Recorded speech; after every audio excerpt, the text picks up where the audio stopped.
श्री गुरुदेव दत्त म्हणतात, जर तुम्हाला आयुष्यात आनंदी राहायचं असेल तर तुमचे निर्णय तुमच्या परिस्थितीला बघून घ्या, दुनिया बघून नाही. कारण दुनिया फक्त निकाल बघते आणि ईश्वर तुमचे प्रयत्न बघतो. मित्रांनो, दत्तगुरूंचे हे विचार आणि त्यांचे गुण तत्वज्ञान तुमच्यासमोर मांडण्यासाठी मी मनापासून खूप मेहनत घेतली आहे. हे विचार तुमचे आयुष्य बदलू शकतात. तुमचा एक साधा लाईक माझ्यासाठी आणि माझ्या या सेवेसाठी खूप मोलाचा ठरेल. त्यामुळे माझ्या या व्हिडिओला आत्ताच लाईक करा. श्री गुरुदेव दत्तांचे स्वरूप हे केवळ एक देवता म्हणून नाही, तर एक अवधूत म्हणून ओळखले जाते. अवधूत म्हणजे सर्व बंधनांच्या पलीकडे.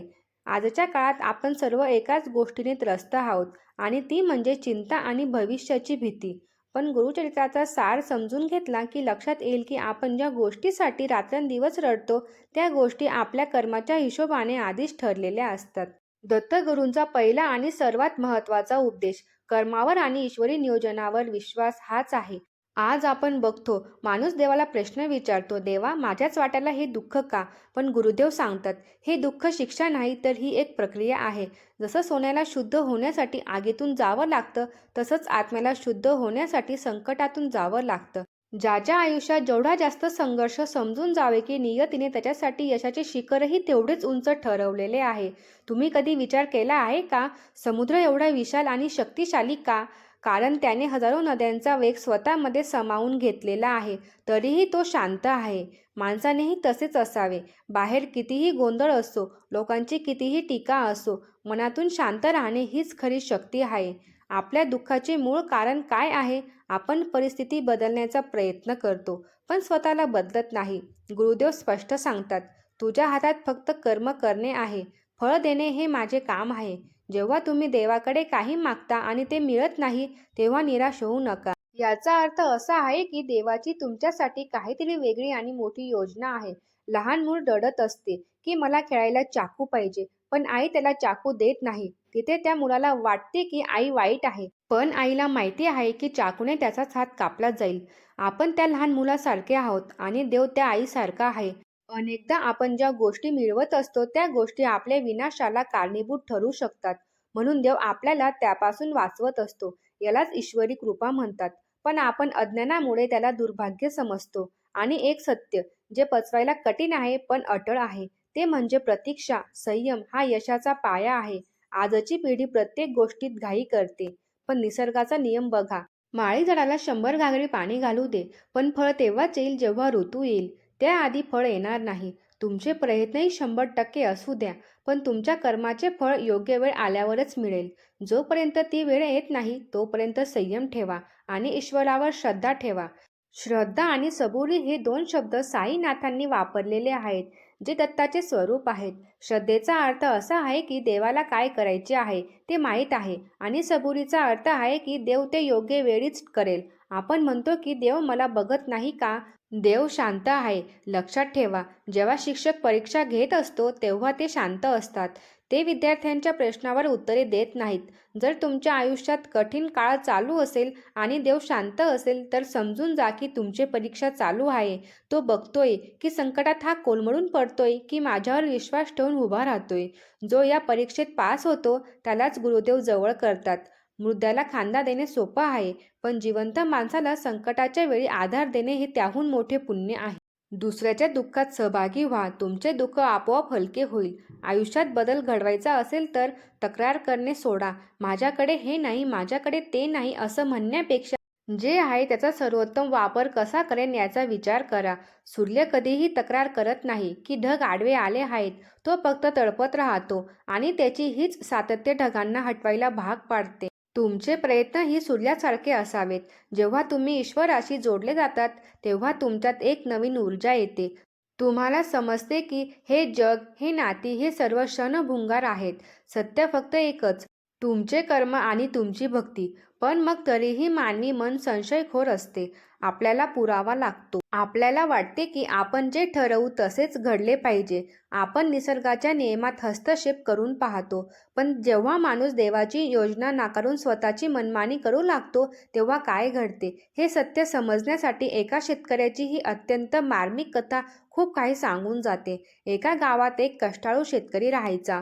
तो देवाला खूप मानायचा, पण त्याला नेहमी एक तक्रार असायची. त्याला वाटायचे की देवाला शेतीबद्दल काही समजत नाही.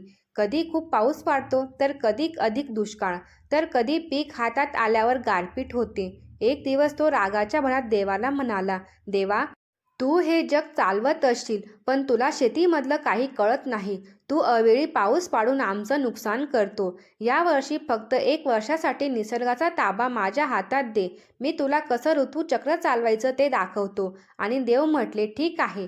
या वर्षासाठी जशी तुझी इच्छा असेल, तसेच हवामान असेल." शेतकरी खूप खुश झाला. त्याने गव्हाची पेरणी केली. त्याला वाटले तेव्हा ऊन पाडले. जेव्हा वाटले पाणी पाहिजे तेव्हा पाऊस पाडला. त्याने वाऱ्याला सुद्धा वेगाने वाहू दिले नाही, जेणेकरून पिकाचे नुकसान होणार नाही. त्याने कडक ऊन, गारपीट, वादळ यापैकी काहीच येऊ दिले नाही. सर्व काही त्याच्या मनासारखे झाले. शेतात गव्हाची रोपे हिरवीगार आणि उंच झाली. शेतकऱ्याला आनंद झाला. तो मनातल्या मनात देवाला हसून म्हणाला, "बघा, याला म्हणतात नियोजन. आता बघूया उत्पादन कसे विक्रमी येते." आता कापणीची वेळ आली. शेतकरी मोठ्या अभिमानाने विळा घेऊन शेतात गेला. पहिली मूठ कापली तेव्हा त्याला त्यात गव्हाचा एकही दाणा भरलेला दिसला नाही, फक्त भुसा होता. शेतकरी हाताश होऊन जमिनीवर बसला आणि रडत म्हणाला, "देवा, हे काय झाले? मी तर सर्व काही योग्य केले होते आणि सर्व काही योग्य वेळेवर दिले होते. कोणत्याही संकटाची झळ लागू दिली नाही, तरीही पीक वाया का गेले?" आणि मग देव शांतपणे म्हटले, "हे मानवा, हे तर होणारच होते, कारण तू रोपांना संघर्ष करूच दिला नाहीस. तू त्यांना कडक उन्हात तापू दिले नाहीस, जोराच्या वाऱ्याशी लढू दिले नाहीस. तुला माहिती आहे का, जेव्हा जोराचा वारा सुटतो तेव्हा ती रोपे स्वतःला वाचवण्यासाठी आपली मुळे जमिनीत अजून खोलवर रुजवतात. जेव्हा कडक ऊन पडते तेव्हा ती जगण्यासाठी स्वतःमधली ऊर्जा जागृत करतात. या संघर्षातूनच त्या दाण्यांमध्ये सत्व निर्माण होते." देव पुढे म्हणाले, "तू त्यांना फक्त सुविधा दिलीस, आव्हान दिले नाहीस. म्हणून ती रोपे बाहेरून तरी टवटवीत वाढली, पण आतून मात्र पोकळ राहिली. सोन्यालाही चमकण्यासाठी घणाचे घाव सोसावे लागतात आणि आगीत जळावे लागते. तसेच आयुष्यात संकट आल्याशिवाय माणसाचे व्यक्तिमत्व घडत नाही. संघर्ष माणसाला आतून मजबूत बनवतो." शेतकऱ्याला आपली चूक समजली होती. त्यांनी देवाची माफी मागितली. तर बघा मित्रांनो, हा नियम फक्त शेतीला नाही तर आपल्या आयुष्यालाही लागू होतो. जर तुमच्या आयुष्यात संकटे येत असतील, तर समजा देव तुमची मुळे खोलवर रुजवत आहेत.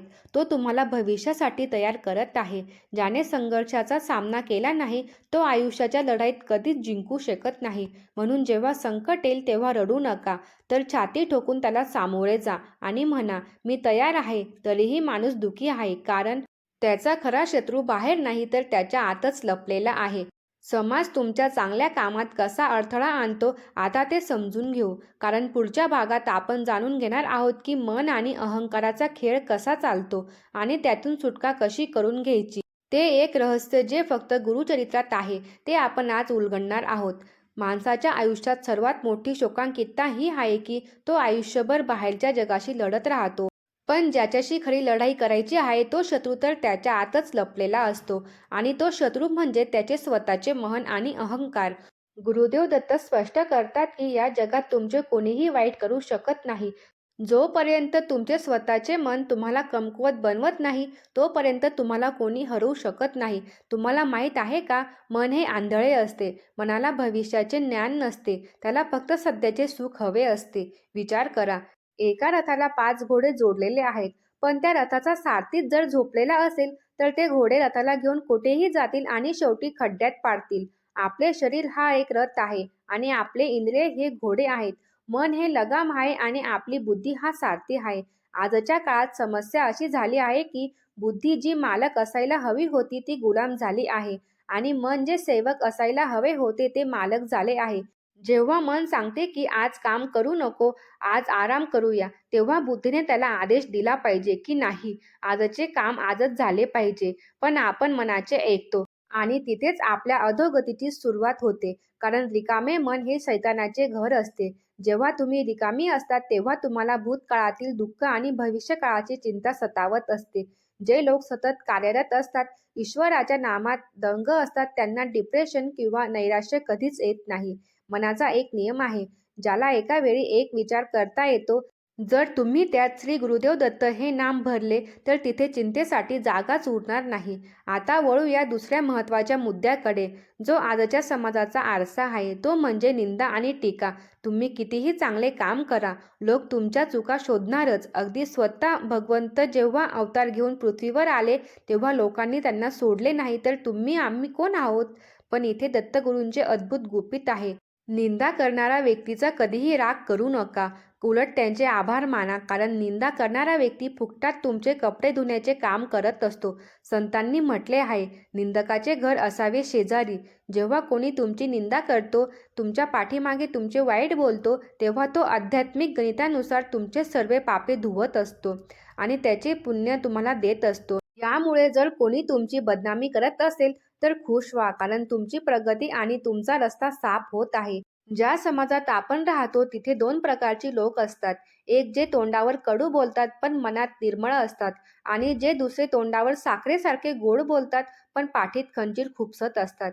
गुरुचरित्र आपल्याला शिकवते की सत्य बोलणारा माणूस कडू असू शकतो, पण तो विश्वासघातकी नसतो.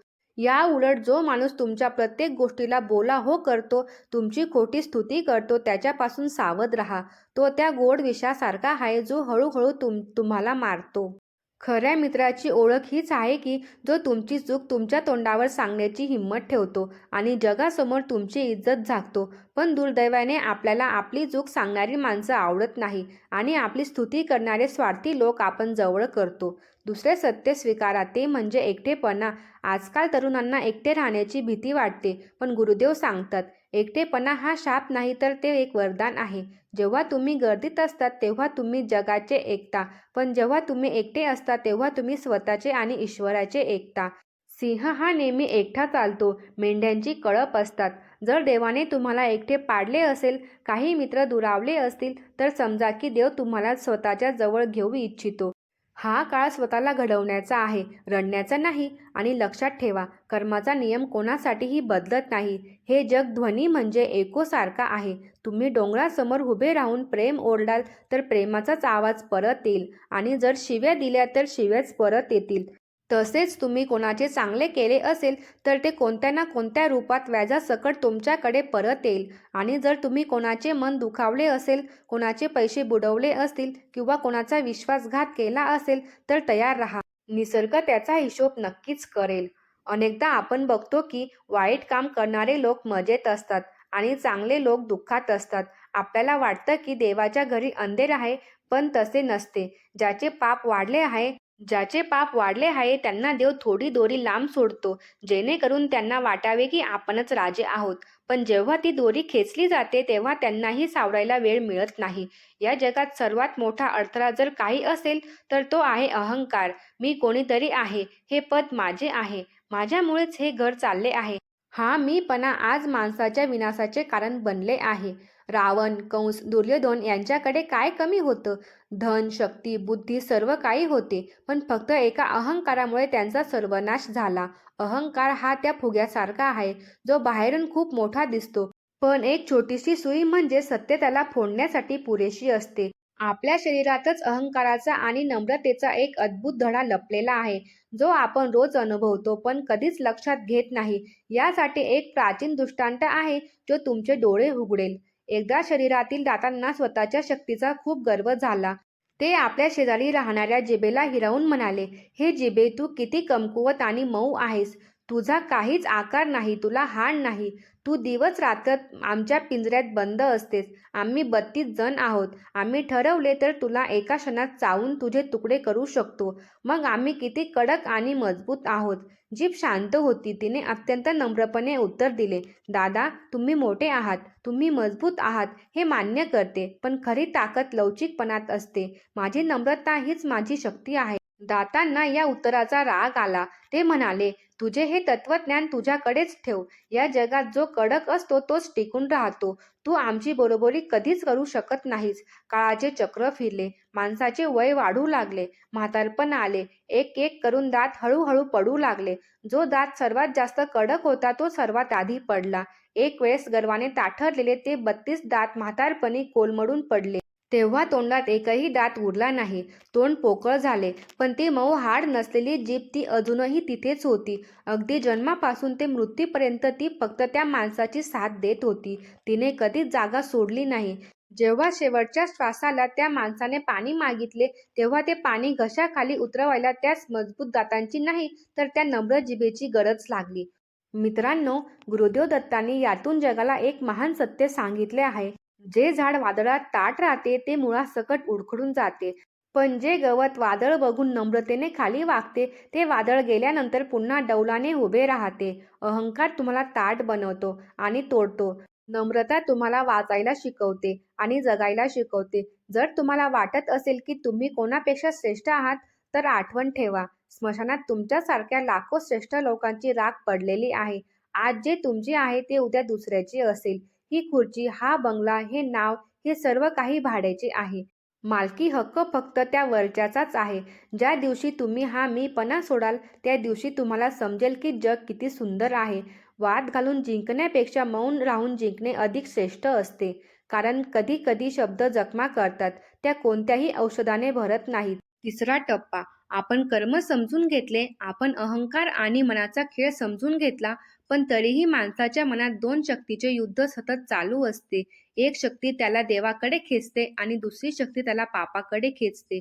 तुम्ही म्हणाल, मला चांगले वागायचे आहे, पण माझा राग मला वागू देत नाही. मला शांत राहायचे आहे, पण लोक मला स्वस्थ बसू देत नाही. हे युद्ध कसे जिंकायचे तुम्हाला कधी प्रश्न पडला आहे का? की एकाच वेळी आपल्याला खूप शांत आणि सात्विक प्रेमळ वाटते आणि त्याच वेळी अचानक मनात कोणाबद्दल तरी तीव्र राग, मत्सर किंवा वासना निर्माण व्हावी. हे का घडते? कारण माणूस हा पशु आणि शिव यांच्यातील दुवा आहे. जर तो खाली पडला तर जनावर होतो आणि वर चढला तर तो देव होतो. यातील संघर्ष जगण्यासाठी गुरुदेवांनी काही अत्यंत महत्त्वाचे नियम सांगितले आहेत. ते सोन्यासारखे मोलाचे आहेत.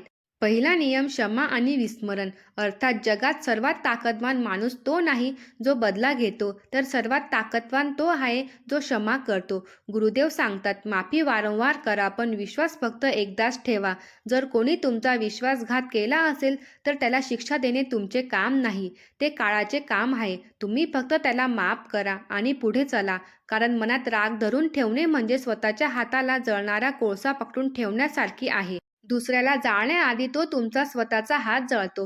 रागाच्या भरात घेतलेला कोणताही निर्णय वादळ थांबल्यावर फक्त पश्चाताप देतो. त्यामुळे जेव्हा राग येईल तेव्हा निर्णय घेणे टाळा आणि जेव्हा खूप आनंद होईल तेव्हा वचन देणेही टाळा. दुसरा नियम म्हणजे सेवा आणि दान. दत्त संप्रदायात अन्नाला सर्वोच्च महत्त्व आहे. गुरुचरित्र सांगते की ज्याच्या घरी आलेले अतिथी किंवा भिक्षुक जेवल्याशिवाय जात नाही, त्याच्या घरी साक्षात अन्नपूर्णा वास करते.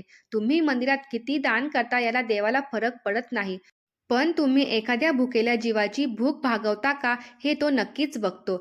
लक्षात ठेवा, अन्न आणि पाणी हे असे दान आहेत जे घेणारा तृप्त होऊन म्हणतो, बस झाले, अजून नकोस. धन, कपडे, वस्तू कितीही दिल्या तरी माणसाचे मन समाधान होत नाही. म्हणून जेव्हा जमेल तेव्हा अन्नदान करा. हाताने केलेले दान आणि मुखाने घेतलेले नाम कधीच वाया जात नाही. तिसरा नियम म्हणजे नात्यांचे सत्य. या जगात सर्व नाती देवाणघेवाणीवर आधारित आहेत. फक्त आई वडिलांचे प्रेम हे निस्वार्थ आहे. आजकाल लोक शांती शोधण्यासाठी तीर्थयात्रेला जातात, हिमालयात जातात. पण गुरुदेव विचारतात, जर तुझे वृद्ध आईवडील घरात रडत असतील, तर तुला काशी किंवा रामेश्वरच्या यात्रेत देव कसा भेटेल? तुमचे पहिले तीर्थ तुमच्या घरात आहेत. मातृदेवो भव, पितृदेवो भव. ज्याने आपल्या आईवडिलांची सेवा केली त्याला देवाला शोधायची गरज पडत नाही. देव त्याला शोधत त्याच्या घरी येतो. पुंडलिकाची भक्ती बघून विठ्ठल विठेवर उभा राहिला, हे याचेच ज्वलंत उदाहरण आहे.